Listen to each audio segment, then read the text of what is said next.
RM10 juta untuk kegunaan tempoh jangka pendek adalah merugikan. Ia sebaliknya lebih bermanfaat untuk keperluan membina pasukan yang memerlukan persediaan rapi. Namun apakah keperluan itu terarah kepada skuad senior sahaja?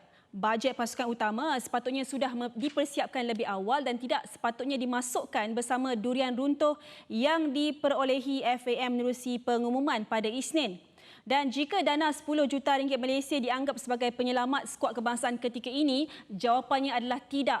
Sudah tiba masanya semua pihak terima kenyataan mustahil untuk Malaysia muncul sebagai kuasa ASEAN menjelang 2023 dengan situasi yang tidak menentu seperti ini. Malah menepati hasrat layak beraksi di Piala Asia juga meragukan. Apabila persediaan pasukan masih terumbang-ambing sedangkan saingan merebut slot ke Piala Asia berlangsung pada Jun nanti.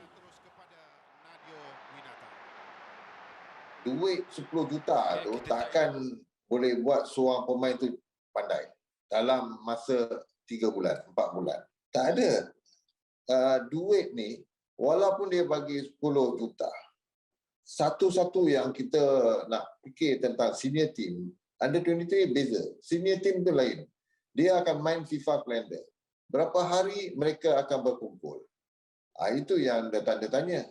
So, kalau walaupun you adakan national team training, kalau kita bawa dengan dana tu kita bawa ke Spain, ke Itali, tak ada apa-apa dengan tak ada beza. Kerana pemain-pemain ni tidak akan dapat apa-apa pun. Ini tim ke?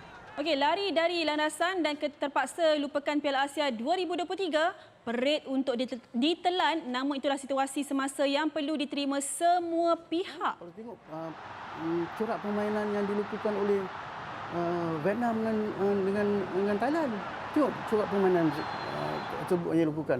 Di mana kita ni tak ada macam tu. Kita tak ada playing system yang kita lakukan. Mungkin kalau ada adakan jualatih luar, mungkin kita tak tahu.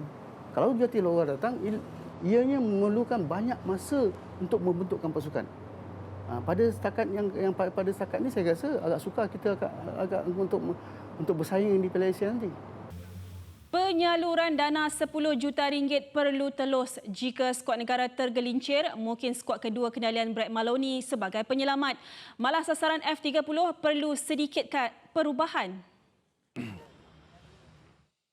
Okey, isu ini sebenarnya panas dibincangkan warganet. Betul. Tentang dana 10 juta untuk bola sepak Malaysia. Baik, dalam pada itu, mengulas perkembangan sama, pemerhati sukan tempatan Harish Diol akui pelik apabila sukan bola sepak diberikan dana sebanyak RM10 juta ketika 144 atlet digugurkan daripada program latihan serta allowance mereka dikurangkan.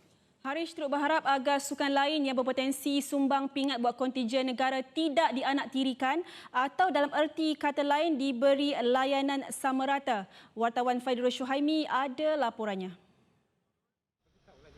Dana RM10 juta yang diterima FAM sewajarnya dimanfaatkan sebaik mungkin bagi program pembangunan akar umbi bola sepak tempatan. Akademi bola sepak yang terjejas turut perlu diberikan perhatian ketika semua pihak sedang berdepan ketidaktentuan ekonomi di era pandemik COVID-19. Tahniah kepada FAM kerana dapat 10 juta dalam masa ekonomi sebegini. Adakah wajar atau tidak, persoalan itu harus ditujukan kepada pihak kerajaan sendiri kerana pihak kerajaan yang menyatakan bahawa memang tak ada duit, memang tak ada peruntukan. Sebab tu peruntukan untuk MSN telah dikecilkan dan sebagai result dia atlet-atlet terpaksa digugurkan. Tetapi tiba-tiba seperti magic 10 juta timbul dan menjelma dan ini untuk pembangunan bola sepak kononnya lah. Kalau kita ingin berlaku adil, berlakulah adil.